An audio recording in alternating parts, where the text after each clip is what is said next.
It's sucked into the ether. Okay. Dr. Ranganathan, thank you so much for joining me on the Week's Well. Thanks for having. It's nice to see you after a year when I Yeah, that's interviewed right. you. Yeah, for IAYT when you were their keynote speaker at the Sitar conference, which I just came back from a couple of days ago. Not the one that you spoke at, of course, but the one that happened this year.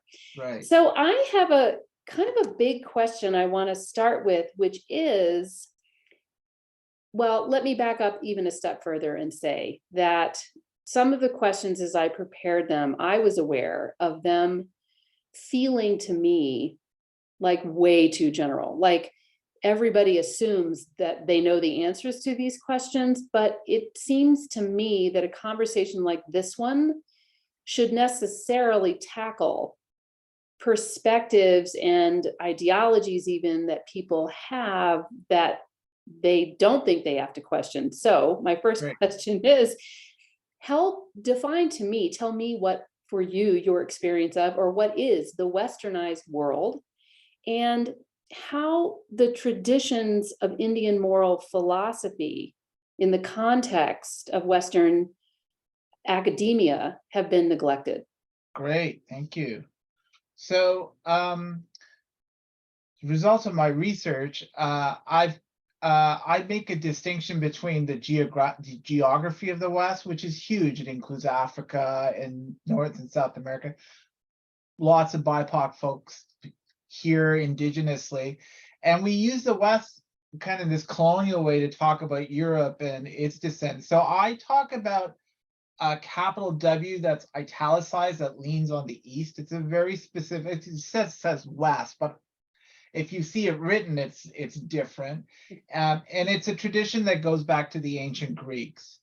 And that's the tradition that ends up blowing up and being a global colonizing tradition. So at first, the first iteration, well, the Greeks, I mean, they hatched it starts there. And they had this one way of thinking about one word for thought, reason, speech, logos. And what this meant was that the thinkable is the same as what you would express in your culture through your language.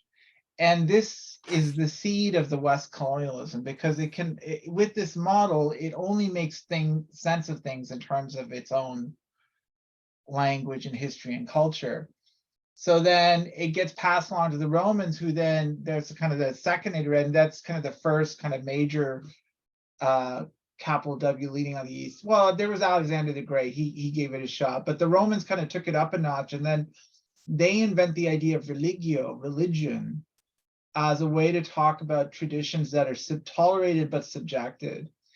And then the Western world is basically the continuation of this tradition, and as it spreads, it treats itself as the frame for understanding every other culture tradition, that it then defines, if it tolerates it, as religion. When and the thing is, the data is all there. Like if you go look at early Christianity, Jesus was a victim of Western colonialism, right? And if you look at the Torah, it's filled with colonial trauma and violence and running from oppression. So it's already there. But people, they don't think about the history of why did we ever come to think of this as religion? And then they just look at the product of these events, and then they try. And then of course Christianity was actually developed by the Europeans, basically. Like it wasn't until Constantine decided that it would be allowed that you got Christianity, and then weird things like instead of talking about like the colonial violence, it becomes about atonement between God and his people. So the subject gets changed. And so we don't go back and look at the colonial violence. We then just change the topic to God. And then as this tradition spreads, it renames. So when the British show up in South Asia, they use the Persian word Hindu for everything South Asian, everything indigenously South Asian. And at that time, all these South Asian religious identities are created. And I'm always surprised that I'm like this is not new. Like this is stuff people know. This is all just kind of stuff out there. But people then they do the weird thing of like using the products of colonialism as a way to understand history. So, it's as silly as using race, which was also invented later on in the Western tradition to understand people historically, or even ourselves, without thinking critically of like the politics of why anyone came to use these categories. But what people do then is they use these categories that were created by Western colonialism to subjugate BIPOC traditions as a way of understanding the colonized traditions. And so not only is the westernized world this very specific tradition that then blows up and marginalizes everything, it changes the subject from what was there before colonialism to the products of colonialism that people then read backwards into history. And there's a reason it does this. This is the other part of the tradition, is that because it explains everything in terms of what it believes, it engages in what's called interpretation, explanation in terms of belief. And this is not compatible with logic or reasoning, but if we believe there are religions, or if we believe that there are races, etc., then we use these beliefs in our explanation. And so history disappears, and all we understand is how the world looks to us after colonization. So Western colonialism is huge. Now, what does this do to the study of South Asian moral? Well, it disappears it. It literally disappears it, because once Western colonialism, there are two things happen: that the West becomes the frame for everything, but it also engages in interpretation, which is exactly what bad students of philosophy do. Like, they try and read Plato or Aristotle, and they try and make sense of it in terms of how they see the world. And of course, they won't understand, they'll get frustrated. So when I started my work as a grad student, I was looking at what everybody was doing, and like, I mean, everybody, and they just didn't, they use their perspective in a westernized world as a frame to try to understand South Asia. And so they were never able to just understand arguments and reasons and theories they didn't agree. They were starting off on the wrong step. And one of the kind of fruits of this is the word dharma, which was used by everybody in the South Asian tradition to talk about the right or the good, which is what ethics is about. Westernized scholars would use their own beliefs and then correlate it with each use of the word dharma, and they came to this kooky view that like it's got a million meanings. But that's because they were making themselves the issue. They weren't trying to just track, like, why is it that Buddhists have a view of dharma and then other people have a different? So if you adopt a philosophical, logical approach, you see they were just disagreeing about this one concept, which they use the word dharma for. So it's not that it has a million meanings, it's just it was used differently by people who disagree. So I guess that's the thing that colonization deprives us of. It deprives us of this appreciation of possibilities, and we don't all have to agree. And so I was kind of basically one of the first people to really kind of diagnose this problem, and then show there's just a ton of moral flaw. And finally, yoga / bhakti is a basic ethical theory. That's one of the things that my research shows, if you actually are interested in. Yeah, and I want to get to that, because I do think that listeners of this podcast will be interested in being directed by this conversation to the top couple of things that they should read, which I'd like to get to. I think it should be the sutras. It seems like the most obvious, one. But I tend to try to do like thought experiments sometimes on this podcast. And so before we get to recommendations for like what listeners would do next after they finish this call, listening, thought experiment is, what do you wish had happened, or in your mind's eye, what could better have happened than this colonialist approach of a philosophy? And I'm just thinking out loud here, not really accessible to them at the start because it wasn't in English, and they were sort of like, I see. Okay, sure, yeah. Yeah, and so I'm just wondering, like, what if the interface is English and other languages, not Sanskrit?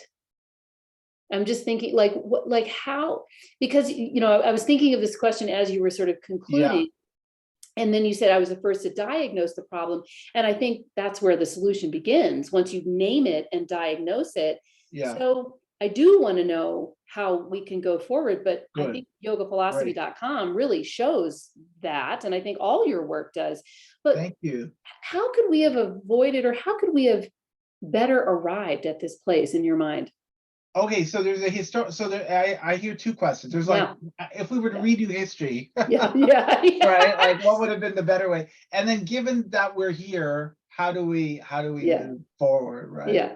So one of the things I point out in my work, and I have a free paper I just published on this called Hinduism, Belief in the Colonial Invention of Religion, is that if you can adopt a logic-based approach to understanding, you can understand how the world was before it was westernized in South Asia. So the neat thing about South Asia is that Western colonialism comes kind of late. Mhm. So the earliest incursion, Western colonialism starts with the Delhi of the Sultanate of Delhi, the early Muslim colonizers, and I count that as the start of the Western tradition because that's the first time you have rulers that come with the idea of religion. Mm. So no one would have known what you were talking about if you talk about religion, Mm. but they had this idea. And where do we get the idea of religion from? We get it from the Romans. So that's kind of the start.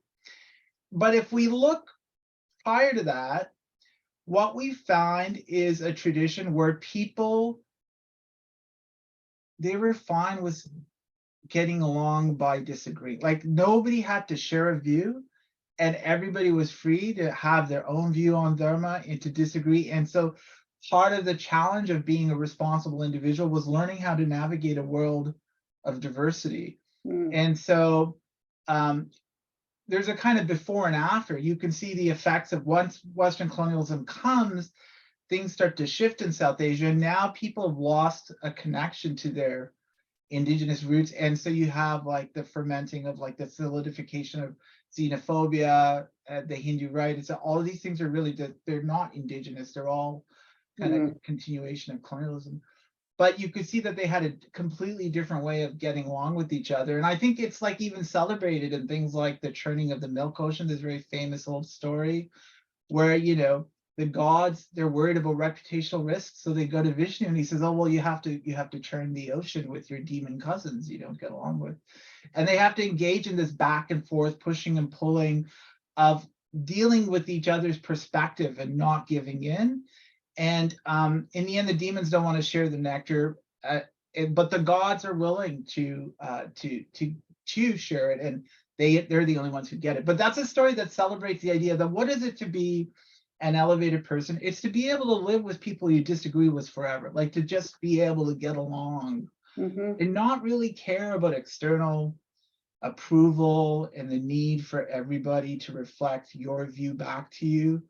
Right? The demons, they want that, and the gods are okay without that. So anyways, there are these neat little kind of nuggets in the tradition that talk about what that world would have been like. It's very different from the world we come from the West, where, I mean, in the beginning, Plato, this was a thought experiment, but people took it really seriously. Society has to be organized on a top-down basis, was doctrine as something that's dispensed from the top. And the premise of society is that we all share a view about what we're supposed to be doing. So there's no diversity. We all have to be part of the same project. We have to buy the same values, and the information comes from the top, right? Ancient society, so it's radically secular. Everybody can disagree. There's no shared view. And you have to learn how to do philosophy. So philosophy becomes kind of the basis of like how you interact with people. So what would have been better? Like it would have been better if there was never Western colonialism. If we just always just did that, learned philosophy. How do we move forward? We have to reclaim these indigenous skills that have been lost by colonialism, and that's not impossible, but it's not like unless you make it the point of your work and study, you're not going to learn it. So one of the ways this gets perpetuated in the academy is that philosophy study, like professional philosophers do white people stuff, and then people who lack professional training in philosophy. They lack PhDs in philosophy. They might have PhDs in languages or higher education. They're the South Asianists. So it ends up being kind of institutionalized as a form of apartheid. So the people, if you want to learn about like pre-colonial South Asia, what that was like, you won't be, I mean, really, I'm like, there are so few philosophers who actually study South Asia. And even amongst that, there's so few who are really interested in this kind of decolonial stuff. So it's not impossible to learn. It's just, if your idea of learning is I got to go find a teacher who will explain it all to me, it's, you know, unless you're lucky to run into someone who's done the work like me, it just, it won't happen. Well, and it's interesting because here we are having this conversation. I'm not a, PhD, candidate. I'm thinking back to this conversation I had in undergrad. I was an English literature major and had done some work in logic in middle school. Actually, I'd done some, Wow. Yeah, I know. It was That's cool. It was so cool. And it was Yeah. this like geeky summer camp. And I took this college course in logic. Yeah. Which confounded me because I don't really know exactly what I think. I just want to learn. I want to know. Right. I want to learn.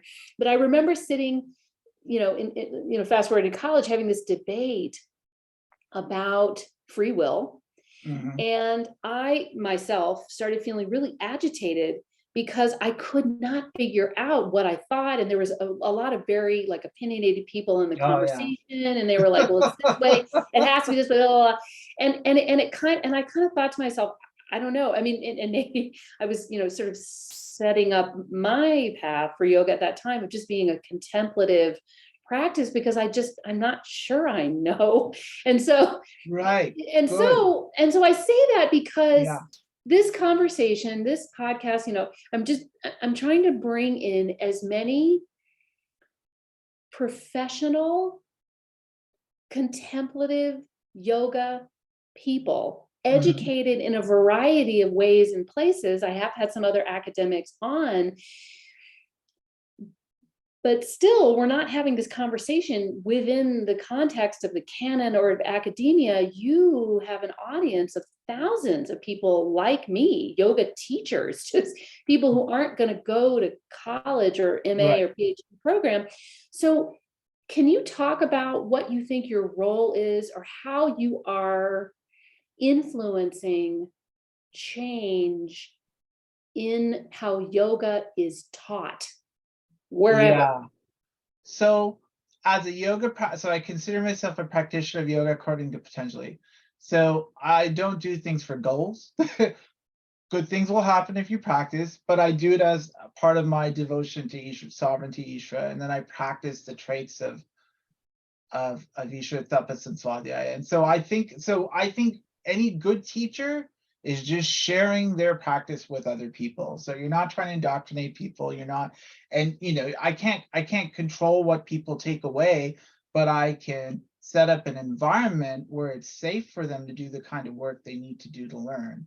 So that's the way I look at my job as a professor, teaching philosophy classes. Same. So I don't really see that differently in yoga land, but I think what's just, I was reluctant to become a teacher, like to do this, but I didn't think anybody would be interested because in yoga land, people love the shtick. They love the story they love this kind of adventure story of someone goes over and learns some new cultural experience and they'll come back and wear Indian clothes and talk about their life at an ashram, or they love the idea of someone who's just learned Sanskrit and all, and like I just like it drives me nuts. It's like knowledge is not cultural performance, right? And what you find in yoga land is this idea that if I can perform being South Asian, maybe by showing them that I understand and can read Sanskrit, or I wear a kurta pajama, or I talk about my time, then people will take me seriously. So that model of knowledge is actually from Aristotle. It's not South Asian at all. It's actually Aristotle. And the whole I need an enlightened guru at the top to feed me all my stuff, that's Plato. It's also not South Asian. So I was just like, this is the weirdest. So the funny thing about people who claim to be interested in things that are South Asian, both in the Academy of Yoga land, is they're extremely Western way of going about things. So I was like, I didn't know what to expect, but I was just like, I'm just going to do my thing, which is I'm going to teach people what it is to reason, the kind of very basic baby logic stuff, and then explain that to understand yoga is to understand that it's an option among many options. And once you start to appreciate that there are options, then you're starting to practice yoga, because yoga is all about options. So that you said that's the way the Yoga Sutra begins, is that when you can control, when you can be responsible for what you contemplate, then you allow yourself the freedom to be autonomous, right? So you're giving yourself the opportunity to consider the options. And when you don't do that, you just buy what you experience, and then you're stuck there. So, once again, I mean, I just consider myself, I'm sharing kind of my practice of philosophy, which is basically my practice of yogas. Basically, no different. And what that does is it creates an environment where others can start to do that kind of work too. And so I usually see a couple things happen. The first is people realize that they were just, what they thought was yoga was a mishmash. I'm like, yoga is a very specific option. Second of all, it's an option that gives you your autonomy back to you. It's not an option of looking to other people to make your decisions or to tell you what to do. It's really the ground up practice of your devotion to what it is to be a person. And then as you take that on, that's what Ishvara, the ideal of what it is to be a person. And then when you take that on, you transform how you relate to yourself and other people in positive ways. And one positive way is that you start to get healthy boundaries.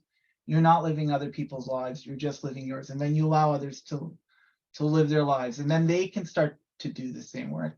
And then I think just the other thing that people, my students who stick around with me for a while, start to notice is that all the things that they thought were yoga, or that they thought was just ordinary, is actually just all from the Western canon. So samskara is a real thing. A samskara is this kind of interpretive pattern, subconscious usually.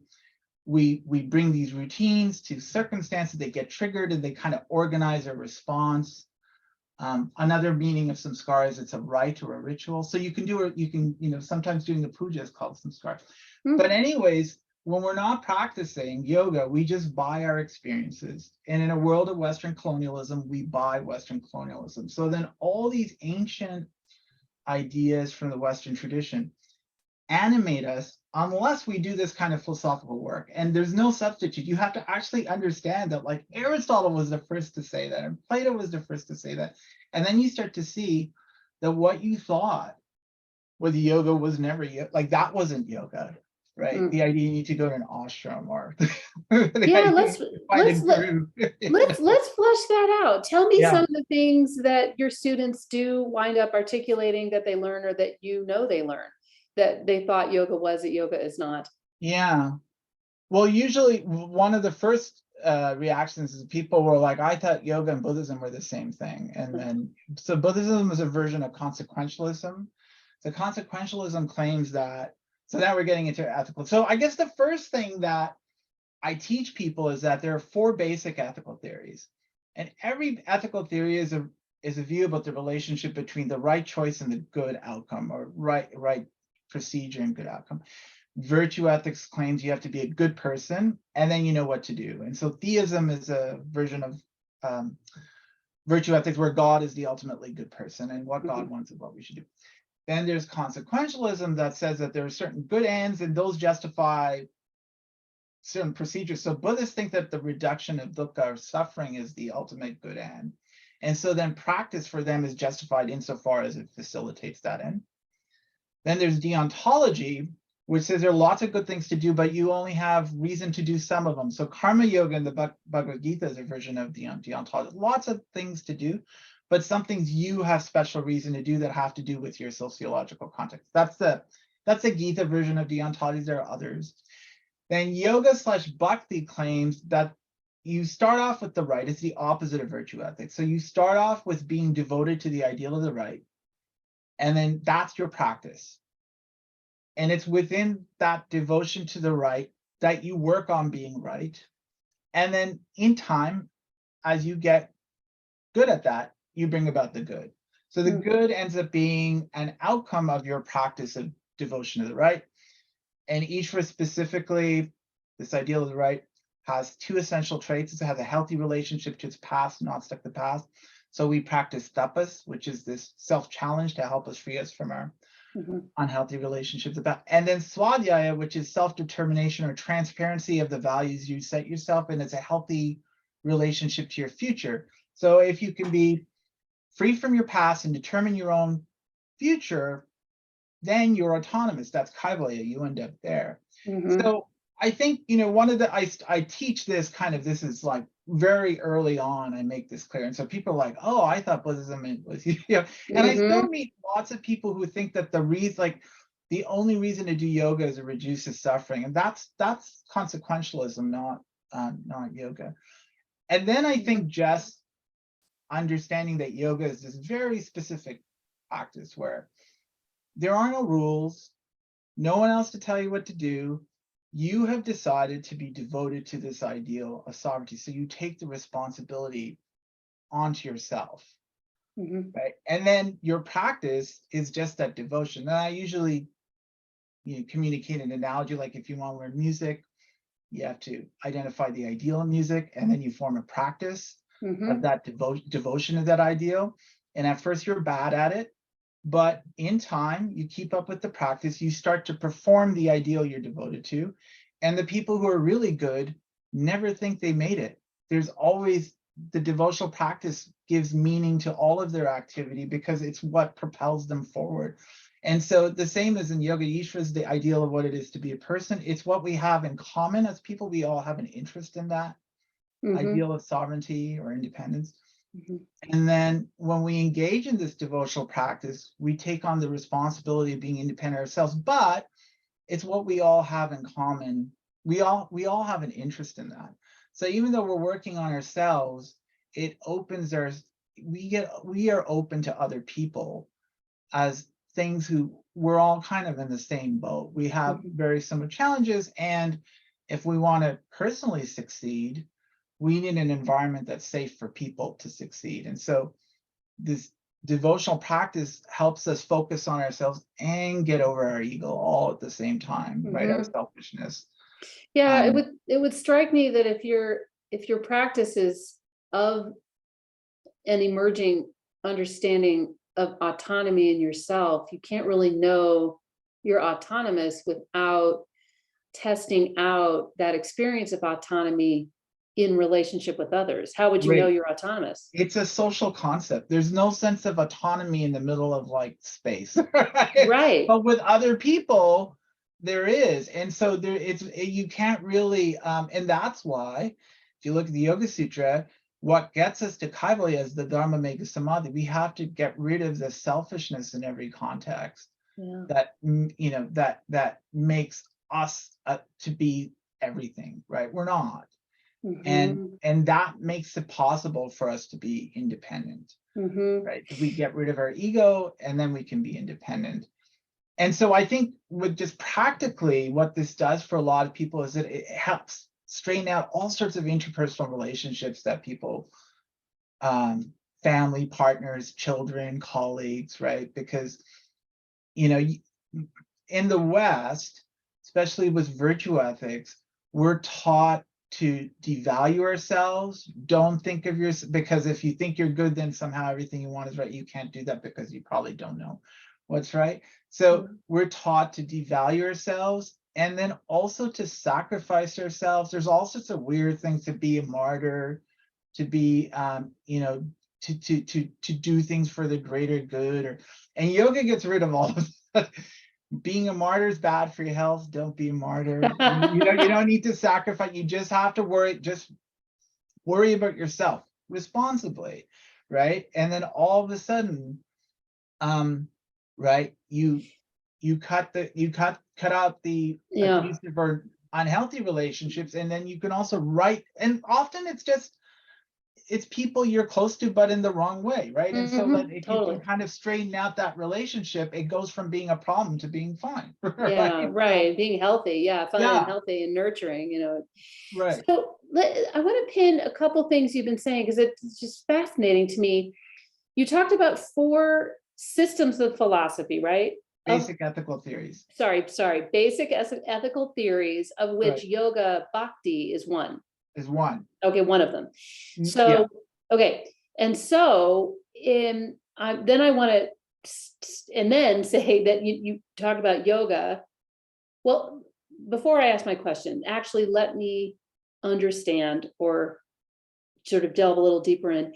How have you synonymized yoga and bhakti? Is that what you're saying? Yeah, they're the same. They're this historically this because when you look at the key idea in yoga is Ishvara Pranidhana, is devotion to Ishvara, and then if you look at bhakti, it's usually some story about devotion to Ishvara. So what I've done is and these are different words. So in fact, in the Bhagavad Gita, what Krishna talks about as bhakti yoga is basically the yoga of the Yoga Sutra, and that's because it's driven by devotion to this ideal. I see. And so that's why I just use yoga bhakti. They're 2 different words. Okay, so bhakti kind of like funnels up into yoga because both are this devotion to an ideal.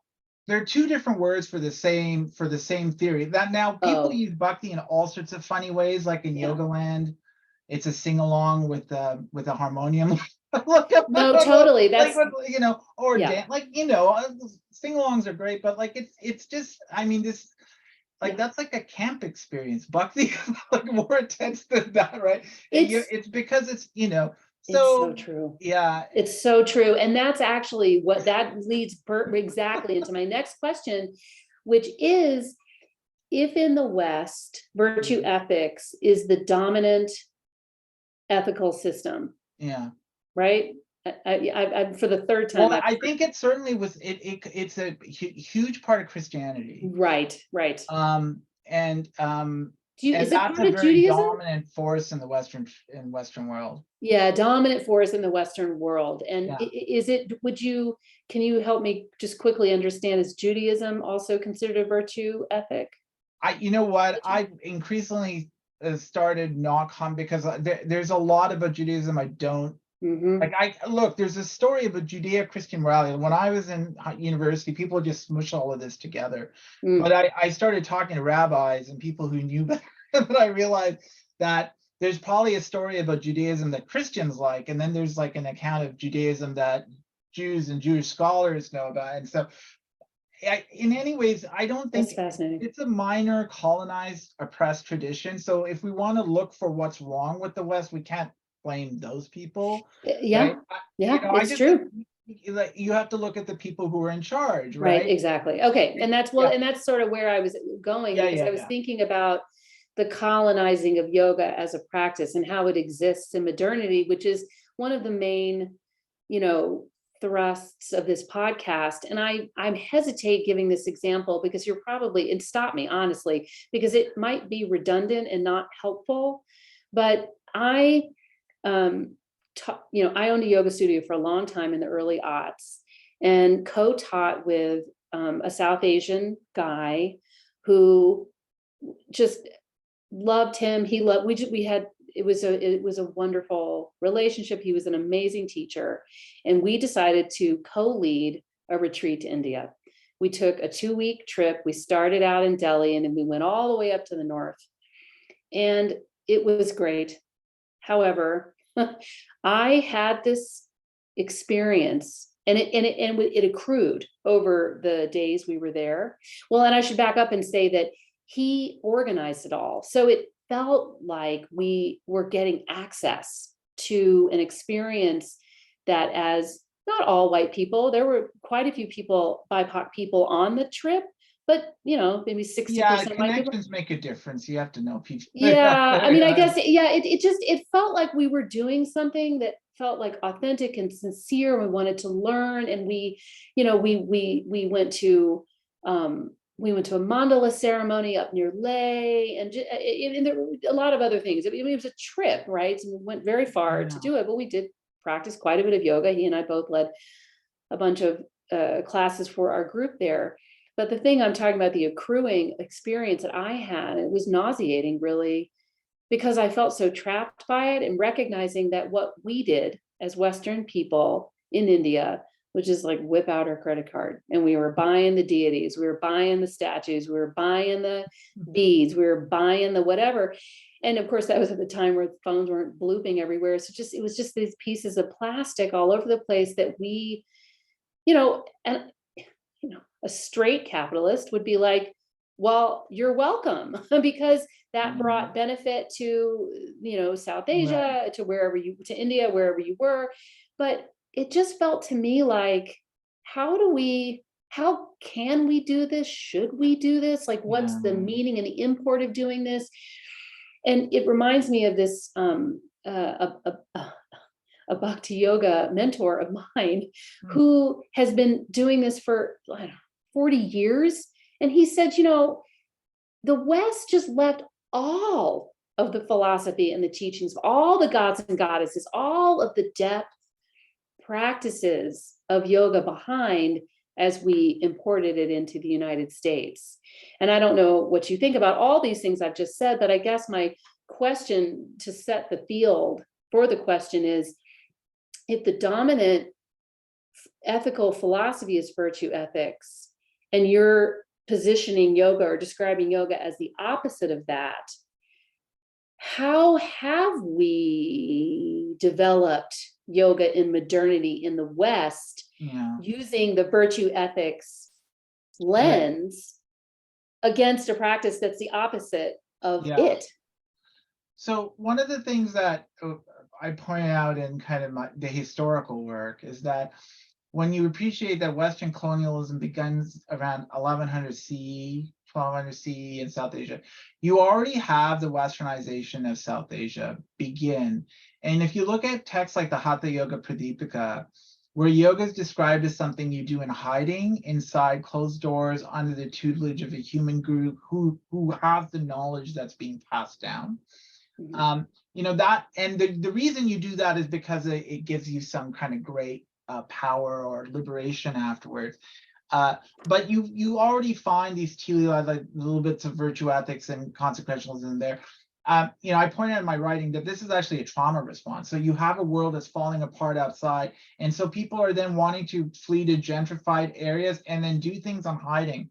And now what people call modern yoga is just that. It's actually a little older than, say, Krishnamacharya. It probably goes back to the 1400s, but it's this weird thing you do in hiding with a human teacher that's supposed to give all sorts of powers that no one else can really see. And the Hatha Yoga, he said, don't talk about outside because the power disappears the moment you try and show. Right. So it's like, it's not, but it's also clearly a trauma response. So when I think about the Westernized world, like the West, it's a colonial tradition. So this trauma is part of the tradition. And so when people go from the West, they gravitate to things in South Asia that resonate, or the paying point is good. Like when people go over to pay a teach for education, they're going over with expectations. And of course, it's a big country, and you will find what you want, right? It's so It doesn't true. mean you learned anything, but that's the same problem for yoga in the West. It's like it's a business. There's a conflict of interest. On the one hand, it's supposed to be education. On the other hand, the market doesn't know anything, and so in order for you to survive, you have to. Well, the thought is the customer is always right, or at least mostly right, and so then you end up giving what people want. So, and what they want, they only know what they want from this westernized world. So, I mean, the going to India bit, like, I don't think that. I think the problem is deeper. It's like, what do you think your practice is, right? So this is why the philosophy is so important. If you're not doing that work, you'll be taken for a ride. You will find, and this is what, the modern history of like yoga teachers and all the scandals are all about, is people think they're going to learn something South Asian and then they get a creep or an abuser as a teacher. Instead, the question is, well, what is it that you thought yoga was? Like, did you think it was some mysterious knowledge some enlightened person has and has to be close to you to pass along? Or is it the pre-colonial idea? So the point I make is that if we want to talk about what actual yoga is, we can't look at colonization, because that's pre-colonial yoga is public practice out in the open. You fight the good fight, you stand up for yourself and for other people, and it's something you do in a world of diversity. And if you look at the teachers in yoga, but like in pre-colonial yoga bhakti traditions, right? I think about, so I by chance is Sri Vaishnava, so is Krishnamacharya, but this is a pre-colonial yoga bhakti tradition. The teachers were people who lived life on their own terms and were thereby an inspiration for us. So, the tradition starts out, the first human teacher was a little boy who was abandoned by his parents, Namarwar, because he was too weird. And he sat underneath a tree in a temple, and an old man was drawn to him, and that was his first student. So it's like totally anti-patriarchal. The boy didn't have a teacher. He was just a devotee. He just kind of did his work on his own. And, he's our first teacher. What does that mean for him to be? We're not there with him. We don't need him to put his hands on us.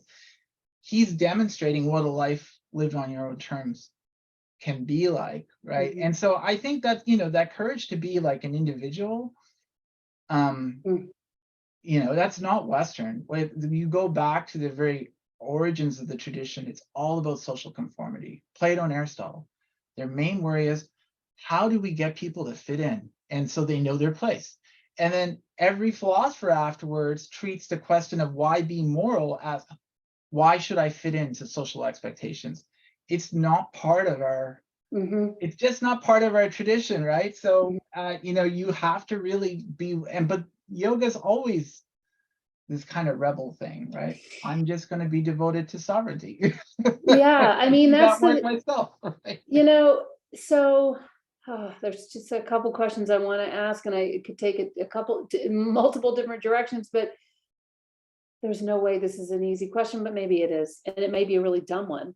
But I hear people a lot of times talk about, well, there's a book out, you might have read it, The Trauma of Caste. Anjali Rao at Accessible Yoga. Yeah, I haven't read it, but I've seen, yeah. Yeah, and so it really, I'm very interested in the author. I'm very interested in the book, and and she may not even be addressing specifically the question I'm asking you, which is, if this origin story of yoga is about sovereignty and autonomy, and about everybody living in this diversity of experience, expression, opinion, kind of a you do you sort of a thing, yeah. There's a lot of that, yeah, for sure. you do you. How do we account for the development of caste alongside the development of that philosophy? And the reason the question may be dumb is that it may not have developed alongside each other. Yeah, no, this is a fair question. I mean, I think the first thing, I was just writing something about, so I'm going to share what I wrote. So, caste. Well, first of all, if you want to find a philosopher who defends caste, you've got to go to Plato. It's actually hard to find in the Republic. He defines caste. Their caste is about understanding your capacities and how you can contribute to society. Caste in South Asia was like a sociological concept. It's a concept of what your ancestors kind of pass along to you that will then facilitate economic activity. Some people were outcast. The reality of caste was that it was way more messy and diverse than the four caste story. That's a highly idealized story of caste you find in Brahminical literature. When the British came, they decided to look to Brahmins who knew about the tradition, but what did they know? They knew about literature, basically. That's all they knew. To tell us what are your people like. And so then you have this remarkable confabulation of this idea of Hindu law and four castes being the basis of society. Just sociologically was never actually real. If you look at the reality of caste, there's not one story of the hierarchy. It's regional. People have different views. My historiography professor, Narendra Wagle, when I was doing my MA in South Asian Studies, pointed out that all the emperors in South Indian empires, they were huge empires, were all Shudras. They were all low. But if you followed the Brahminical story, they would have been at the bottom. But the reality was they were at the top of where they were. So I think there's on the one hand the sociological reality. Then there's the philosophical idea of well, there's two things. Should there be a hierarchy, or is there a hierarchy? And should you stick to your, is caste prescriptive? So I think when you look at enough South Asian literature, caste was descriptive. It's hard to find people. There are some traditions who thought it was prescriptive, but they weren't everybody. And the Yoga Bhakti tradition is a tradition that rejected that caste should be treated prescriptively. So, this is like, I understand that within white supremacy, I have some kind of racial identity, right? And so do you. And we can describe what that is without thinking that that ought to be the story of our life, right? So we can come to terms with and I think one of the things that gets lost in discussions about caste in South Asia is that in North America and the West, people have this ideological view that we don't have caste, which is like, if your parents aren't educated, it's going to be really hard for you to get an education. If your parents don't have money, you're not going to do well. But so like we pass along this intergenerational knowledge and resources all the time. Oh, totally. Right. But people in the West, or this is, I think, part of Western colonialization, is this weird idealization of Western culture as this like perfect egalitarian when it's responsible for all this oppression. Right. But Western society, people are treated as though we're all equal. But like, I'm not going to be a billionaire. Like, it's just not going to happen. Like, if I want to be a billionaire, right? But if my father was a billionaire, I have a good chance, right? Right. So I think there's a couple of things going on. I think on the one hand, like when people poo-poo caste in South Asia, they pretend like we don't have it.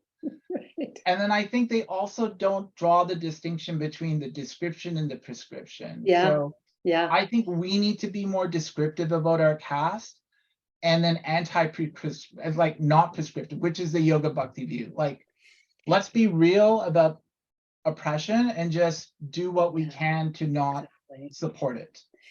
Completely. And it's, and of course I was asking the question from the point of view of yoga being an emancipatory practice. And I think I really appreciate your answer, because I guess, just speaking for myself, that's always what I think. I'm like, how could we judge this philosophy or necessarily have issues with it? Important to name it, important to know it, important to describe it exactly as you are saying. But the United States would not, well, certainly the Southern United States, would not have anything close to the intergenerational wealth that it does if it had not been built on the back of human beings. Slave right. Yeah, for sure. I mean, it's like, if you just stop for a second and think about that, think about just the wealth accrual in the United States from the 17th century on.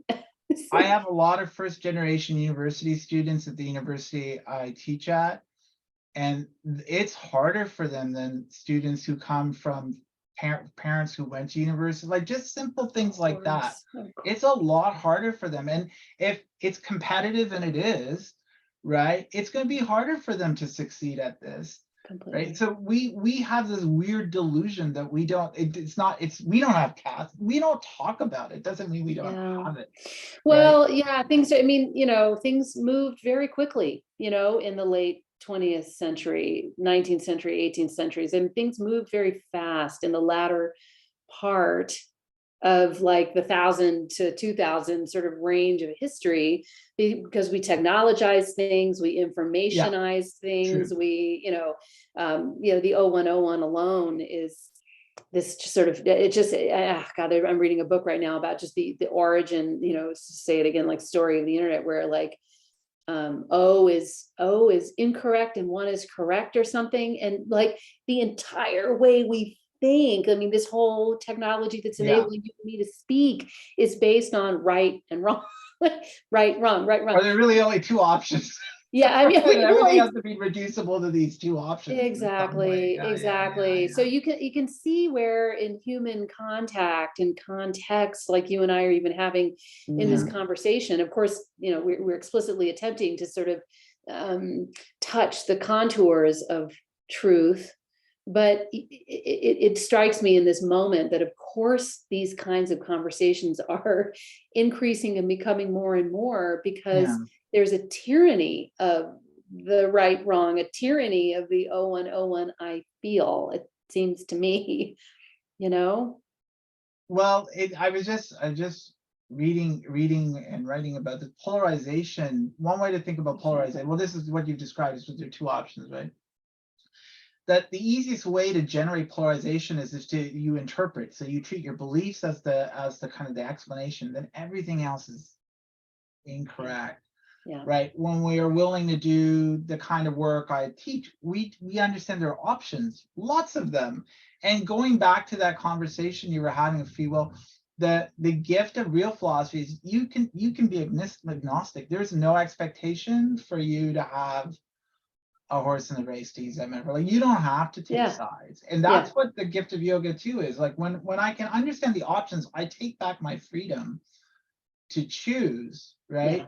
When I just saddled with one view, I have no options. It's just this. Yeah. Yeah. Um, And I'm sure that I was having, like, I was so young, and, as I say openly on this podcast, I came from tremendous interfamilial trauma. Though looking at me, you can see that I would walk through the world without having a lot of sociological trauma, and ethnic or race-based trauma. But I can say that as mm, a young girl, even before this moment that I'll describe in a second, like, I'm not sure what happened, but as soon as I understood in my high school life that somebody was treating me like I was less than, like as yeah, a girl, right. I actually sliced them out of my consciousness. I was like, forget it. Like, Good. I cannot acknowledge you as real in my life, because you're telling me I'm That's like, good. what, cognitively it didn't make sense, because I was like, I know who I am and I know who these other Mm, girls are. So why would you do that? It seems like a waste of energy and time anyway, yeah, for you and for me. So right. goodbye. You do you, but I don't want them to do that, in a way. Yeah. Well, they're not doing them. They're doing asmita. They're doing egotism, right? So That's that's true. the, That's they're true. not really living their life. They've internalized the politics of their environment, and then they're acting like a cell or an agent of that.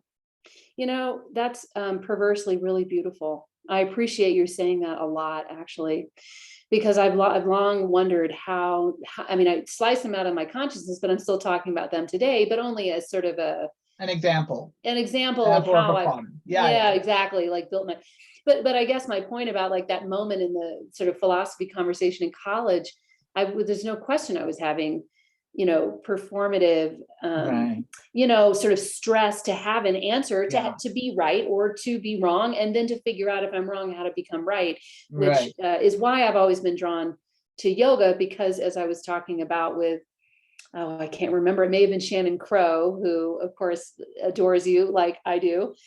We were talking about how we've never had any internal or other experience than yoga practice that has made us feel so whole and so true and so safe. And so we were talking about the chaos in our kind of external lives, and how, at least I, certainly there's disagreement inside me, there's Mm, confusion, there's like, oh, I thought this was true but this isn't true, but I don't ever feel chaos, I don't ever feel like things are falling apart at the seams when I go in.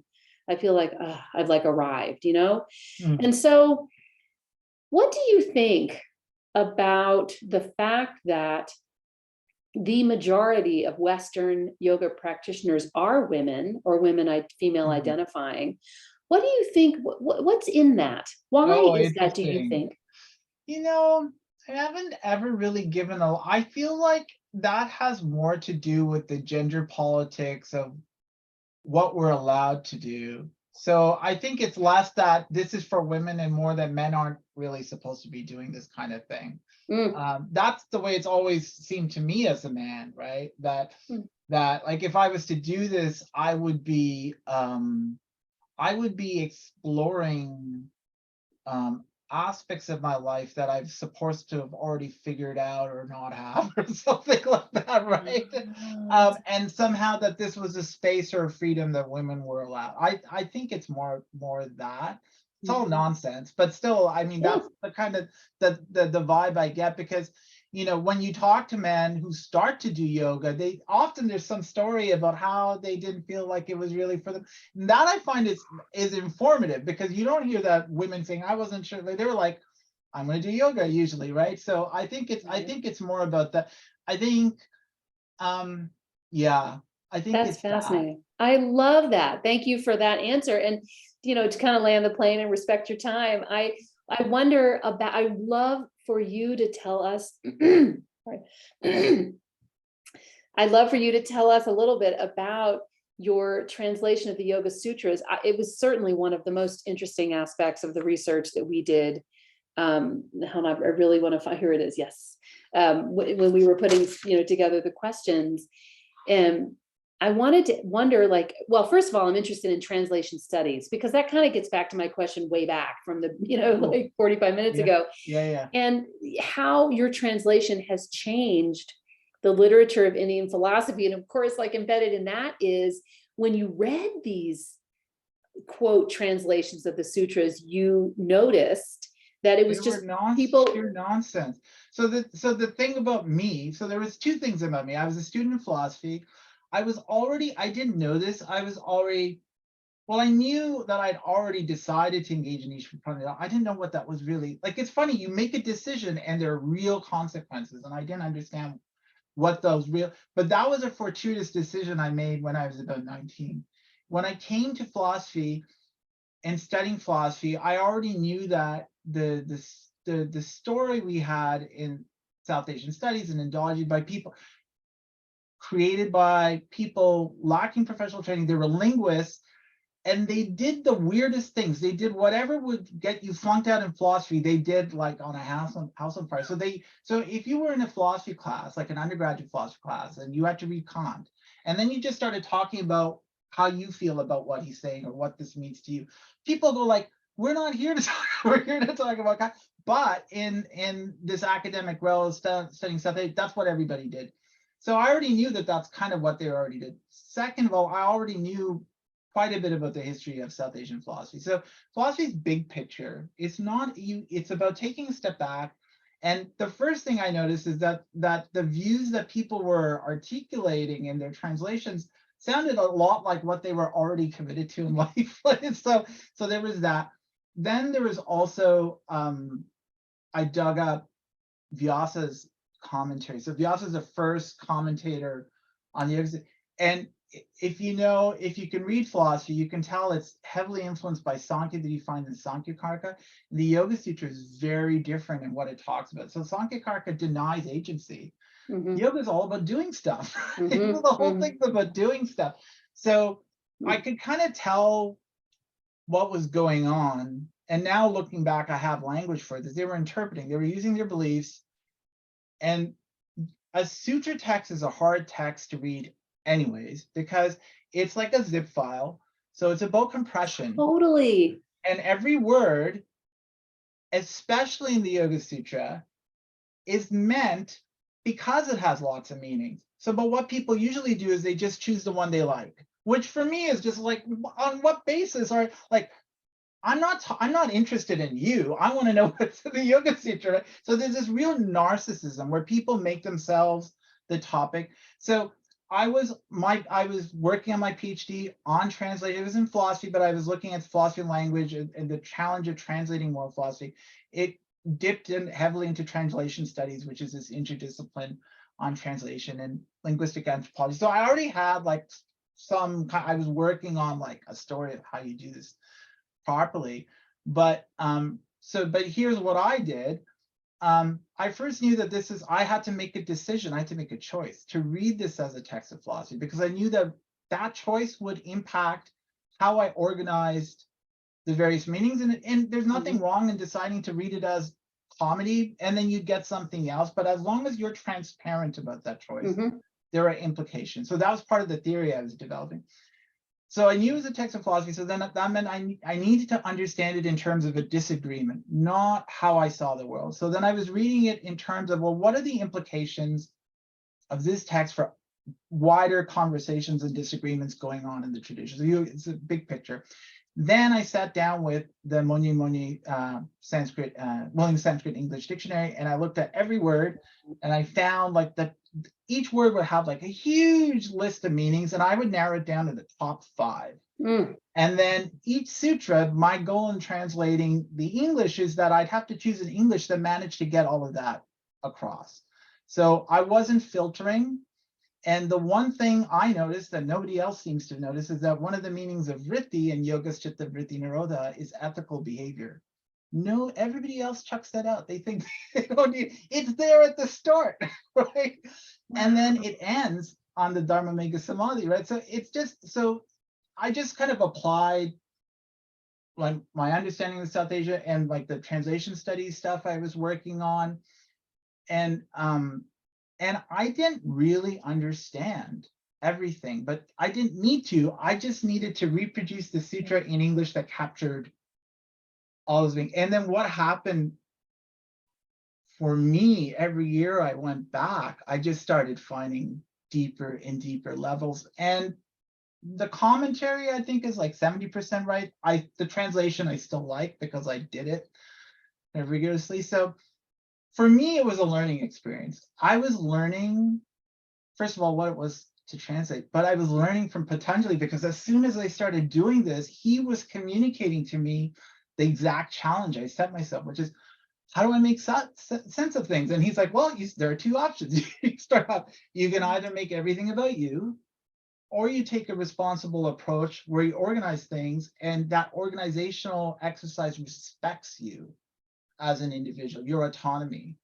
And then eventually I was like, oh, this is what he's talking about. I call it explication. You just render explicit the implications of various options, and that allows you to choose, right? And the opposite is you just buy whatever is familiar, and then you're stuck. Right. Anyways, it was just this wild experience of like, and also just deconstructing the hubris of the Western world. Oh, that's Where what they I think keep they kind of thinking. figured it all. Totally. That's what I keep thinking. Oh my goodness. I really, I would love to ask you about 700 other questions, but I think we need to leave it at this, not only respecting your time, but also in the show notes, listing, at least in order that we think people could read. I mean, I just, the majority of people listening to this are deeply yoga interested, if not yoga teachers. And I think we all would benefit from reading your translation of the Yoga Sutras, at least, because everybody on this call, by virtue of their interest in the kinds of conversations I'm having, have read the sutras at least, like, I don't know how, I mean, and you don't really read, you sort of like take in exactly, as you said, one sutra, and then You just got to keep going back. oh my You God, just keep constantly. going back. So Yeah. I guess my point is the majority of people listening have got the sutras very close by. Yeah, Whatever translation, they're picking it up, they're looking at it. As my teacher years ago said, it's bathroom reading.